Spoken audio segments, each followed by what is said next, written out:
look at this lesson right here. We're going to review quantities and relationships. So I want you to identify the independent and dependent variables in this. So remember the sentence, the blank depends upon the blank. The dependent quantity depends upon the independent quantity. I want you to go through here and identify the dependent and independent quantities. Then down here in part B, I want you to identify the independent and dependent variables or quantities again. And then I want you to write a function, equation and function notation for each situation. Look through here. We have already gone over all of these in the other video, the PowerPoint that we had the day before yesterday. So look at this, put me on pause while you fill this out.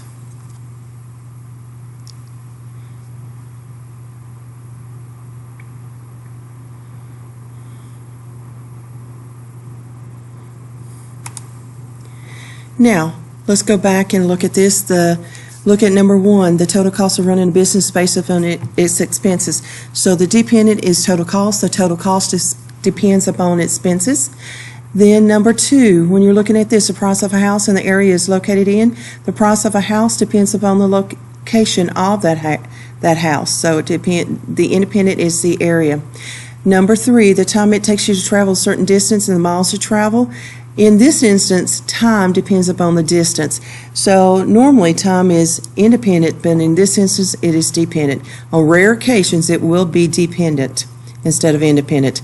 Number 4, the number of items in a carton and the size of the carton. The size of the carton will not change, so it's the number of items that depends upon the size of the carton. Since the carton does not change, it just depends on the size as to how many items you can put into it. Number 5, right here, the lawyer's fee is dependent, and the hour right here is independent. So when we write a function, right here it says f of x equals 180. When you see per right here, which is a keyword, it also think of that as the variable x, so 180x. Now, when we're looking at functions, you have to be able to decipher what each section is talking about, each part of this function. So the f of x stands for the total cost of the lawyer's fee. The 180 is the cost per hour that the lawyer charges, and the x is the number of hours that you spend or the lawyer spends working on the case. Number 6, the admission fee at a carnival is $9 and each ride costs $175. So the total cost is the dependent, and the number of hours is independent. So when I look at the number of rides right here, so this right here should be rides, so R-I-D-E. Now look at this one. It says f of x equals 1.75x.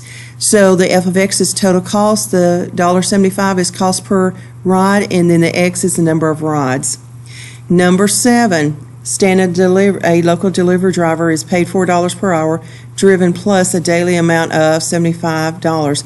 So the dependent is the amount of money, the independent is the number of miles driven, and then the g of x. Remember, this right here, it doesn't matter what the variable is on the outside, as long as this, whatever variable you use here, along with this one, matches. So the g of x is talking about the total cost, the 4 is talking cost per mile, the x is the number of miles driven, and the 75 is the daily amount. Now in Georgia, a florist charges $15 per bundle, per flower bundle, plus $20 delivery charge. Remember per, and x is the per right here. Put a plus on the word plus. The dependent is total pay, and then the independent is flower bundle. So we have J of x right here. J of x is the total cost. 15 is the amount per bundle that you're paying, and the x is the number of bundles purchased, and 20 is the delivery charge. So go through here, make sure everything is correct, and glue this into your composition book so that you'll have your notes. And especially this part right here, you have to be able to do all of this right here on the EOC. Now this part, we're going to be analyzing and sorting graphs. So you see everything, today's objectives, what we're going to be doing, and look at these graphs right here. Why do you think that Matthew put these graphs in the same groups? Think about it. Look at it. What do they have in common? Put me on pause when you look at it. Now, the first thing I see right here, I see all of these little dots. So that would be an indication that Matthew put these together because they had all these dots. These dots are called a discrete graph.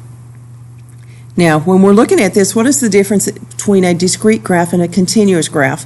Continuous graphs is a graph of points that are connected by a line right here or a smooth curve on the graph.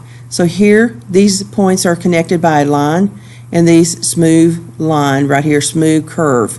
There are no breaks in it. Then you have what we call discrete, which is a group of isolated points right here. And so think about this way. If someone is jumping out of an airplane and you have to graph it, you would not graph it as a discrete graph, as individual points. You'll graph it as a smooth line right here, continuous graph. Because think of it, if someone jumps out of an airplane, are they going to appear in the air, then disappear, appear in the air, and disappear? That is what kind of graph this is. And this right here means he is continually in the air until he hits the bottom of the ground. Now go through here and I want you to determine if it's a discrete or continuous. Pause me while you look at it. Now the first thing that I see right here is the discrete because it's dots. So put a D right here for discrete. This one I see it as a continuous line. So put a C for continuous. This one is also a continuous line, so put a C. Continuous line for this one, so put a C. This one is a discrete graph right here. It has all those dots, so put a D. And this one is also continuous, so put a C for continuous graph. Now look at these right here. Ashley said these graphs show vertical symmetry. Vertical symmetry means that if I were to draw a line, look at this y-axis right down the middle of this. If I were to draw a vertical line or vertical symmetry right in the middle of this shape right here, and then take this and fold it over on top of this one, it would be exactly the same image on both sides. So take a sheet of paper and fold it in half, and you would have the same image on both sides. So I look at this and I see I could draw a line straight down through here, and this would be vertical symmetry if I were to fold it on top of this. Same thing for this one. Here's my vertical symmetry. If I were to fold this paper on top of this, it would be exactly the same. Now this one also has a vertical symmetry. If I were to draw a line right through the middle of this one and fold it in half, this would still fold over top of this. Now here you see this graph right here, continuous. This line, all it is that when they took the picture, part of the picture was cut off. You can't see the whole thing. So this line right here extends on out. And if I were to draw a line down the middle of this graph right here, a vertical symmetry, it would still have a vertical symmetry if I were to fold it in half right here on this line. Now, look at this. Why do you think Dwayne grouped the graphs together? Because he thought each graph only goes through two quadratics? Explain why he is not correct. Look at this. Pause me when you think about it. Now, I look at this right here and I see that this absolute value graph right here, this V shape, yes, it just only goes through two quadrants right here. Because this is quadrant 1, quadrant 2, quadrant 3, quadrant 4. If I look at this one, this is only going through two quadrants right here. This is a quadratic graph. This one right here, this exponential graph, only goes through two graphs or two quadrants right here. However, if I look at this quadratic and where it's positioned, this line right here extends on out. So this is in quadrant 2. It also is in quadrant 1 because you only see part of the graph, but we know it extends all the way up here. And so this is quadrant 1, quadrant 2, and quadrant 3. And so this is why these graphs are in more than one two quadrants. Now, look at this. Josephine grouped her graphs together but did not provide any rationale. What rationale could Judy have provided? Well, when I look at these right here, I see that these are not what we call functions, and these are going through all the quadrants right here, and the x right here is, if we were to look at the x and were to make a t-chart, in each graph for at least one value of x, there is more than one value of y. So if I were to make a t-chart or table of contents, then I would see that these x's, there's at least one value of x with more than one value of y. Now, when I look at this right here, we have to determine if this is increasing, decreasing, combination, or constant. When you're looking at increasing or decreasing, you have to be able to describe the characteristics of a graph. We always read a graph from left to right, always. So when I look at this right here, I see that from here, this graph, this line, this discrete graph right here is going uphill from left to right. So we say this is decreasing. When I look at this, and this right here also is linear. When I look at this one right here, I see this is an exponential graph. It is a smooth curve right here. It is continuous, but it's also increasing right here. So write the word increasing. It is increasing from left to right. When I look at this one, this is a combination. This is an absolute value graph right here. So when I look at this, this is a V shape, but if you look at the left-hand side, this is increasing, going uphill, and then it starts going downhill. So this is increasing and then decreasing. Increasing, decreasing. That is an absolute value graph, a V shape. This one right here, this graph, is a piecewise graph because it tells a story. So when I look at this right here, I have pieces of a line. This is a piecewise graph, piecewise. This part right here is increasing, and then constant means that you're just standing still, but time keeps on moving, and then it starts increasing again. So this is a combination. So increasing, constant, increasing. Now I see another discrete graph right here, and from left to right you see it's going downhill. Also, we can say this is decreasing from left to right. So it is a discrete graph and it is linear. Decreasing from left to right, going downhill. This one is a quadratic graph. It is a smooth curve.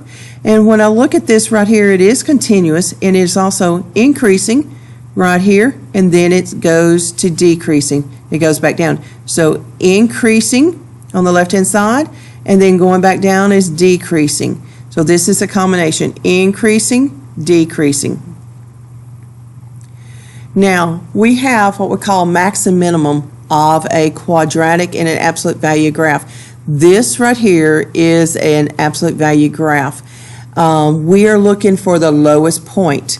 So when we're looking for the lowest point, think about if you're in an elevator and you go down to the ground floor, that is the lowest point. So when I look at a V shape or a U shape, if it's pointing up, the lowest point of this absolute value graph is right here at 0, 1. So this has a minimum, the lowest point. When I look at this one right here, this is a quadratic graph, and I see the lowest point is at 0, -2. Right here is the lowest point on the graph. This one, this quadratic graph right here is continuous, but it also has what we call the maximum point, absolute maximum. So on this quadratic right here, the highest point is at 0, 4. So this is a maximum. This is when the U is facing down. Think about this as king of the mountain, or the highest peak. What's the highest part of the mountain that you can go to? That is the maximum. That's the highest you can go. Or if you're in an elevator, what's the highest floor? That's the maximum floor. Now when I look at this V shape right here, this V shape is an absolute value graph. It is increasing from left to right and decreasing.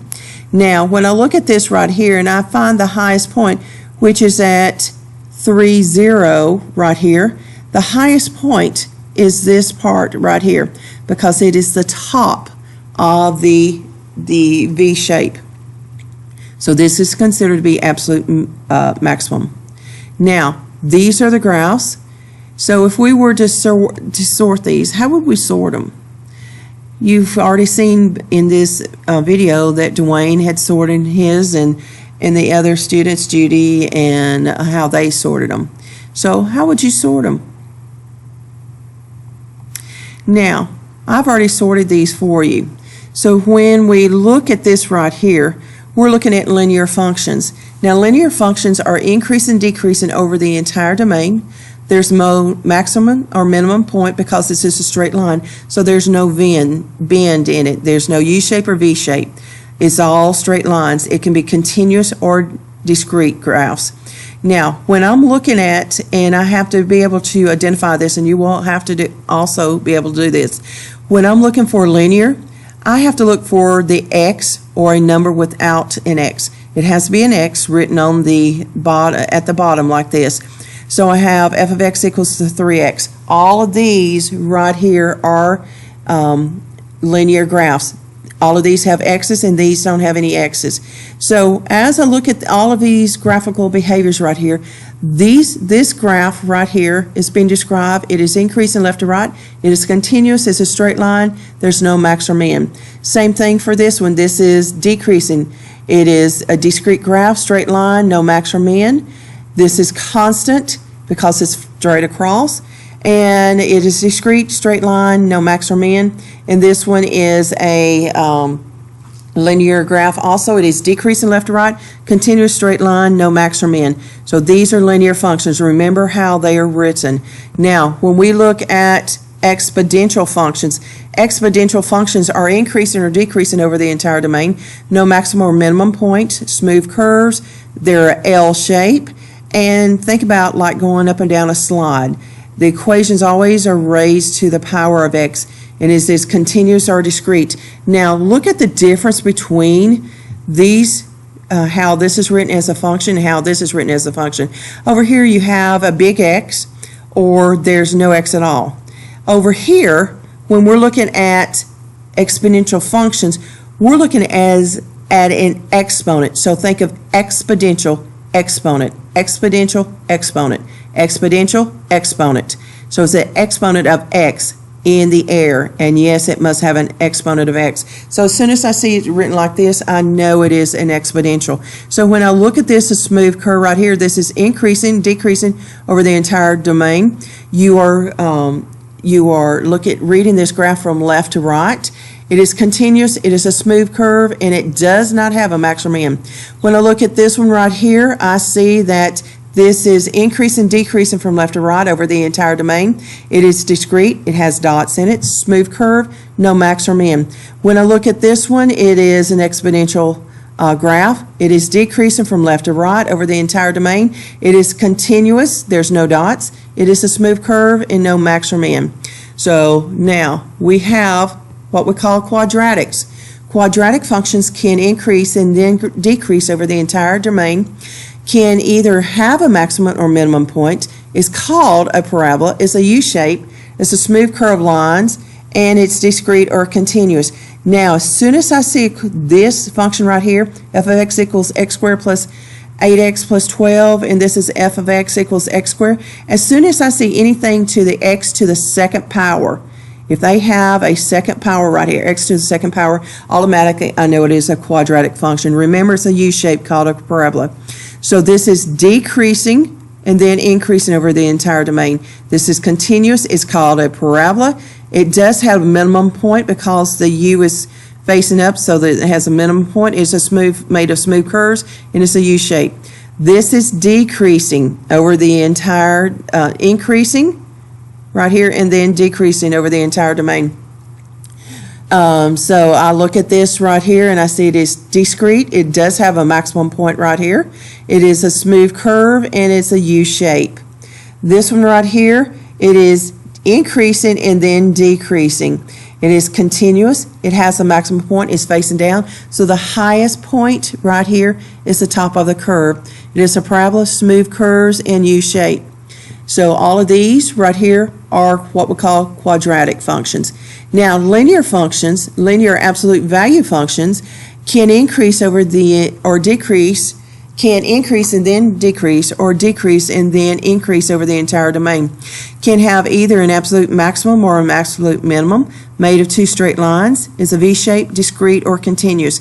And as soon as I see these absolute value bars, I automatically know it is an absolute value function.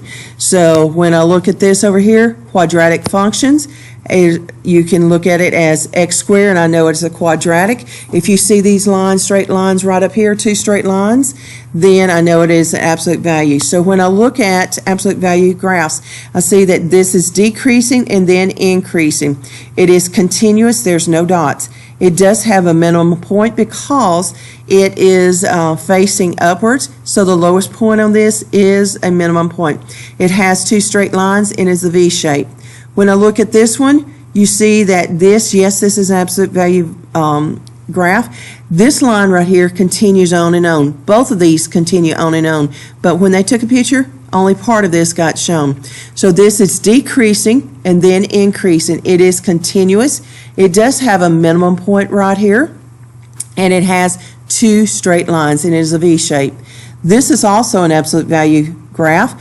This is increasing and then decreasing. It is continuous, and it has a maximum point right here. It has two straight lines and is a V shape. So this is a maximum absolute value. Now, when I look at these right here, this is a linear piecewise function. Now, piecewise means it has pieces. It can pieces in places on the graph that are increasing, decreasing, or constant, or a combination of all three. These linear piecewise functions may or may not have a maximum or minimum point. They're continuous or discrete, made up of pieces that are straight lines and line segments. That's why it's called a linear piecewise, because it's in pieces. Now, when we look at linear piecewise, I see as soon as it looks like this, I know it's a linear piecewise because it is made of parts of each one of these lines right here. So you always remember, read the graphs from left to right. This is constant, it is horizontal, it is flat right here. So this is constant, and then it's continuous right here. It is increasing, so constant, increasing. It is a continuous graph. There's no V shape or U shape in it, so there's no maximum or minimum point. It's made of pieces or line segments. When I look at this right here, I see that this piecewise function right here, it is decreasing, it is constant, and then decreasing. So it is continuous, there's no max or min, and it's made of pieces or line segments. Now, when I look at these right here, these are what we call not a function. You have one input that has two outputs. One x value leads to two value, and then this fails the vertical line test. So we're going to look at this in the next video, part 2. So if I were to draw a line in the middle of this, then it would be crossing right here and right here on the line. So this is not a function. If I were to draw a straight line right here, I would see this would also fail the vertical line test because it would be crossing right here and right here. You cannot have 2 points on one line. And then this right here, this undefined graph, this undefined slope, does also fail the vertical line test because it touches it all the way down. It is not a function. So make sure that you put these in your notes. And when we look at these right here, you're going to determine if the graph is discrete or continuous. So put a D, write a D or C on your paper. And I'm going to pause while you do this.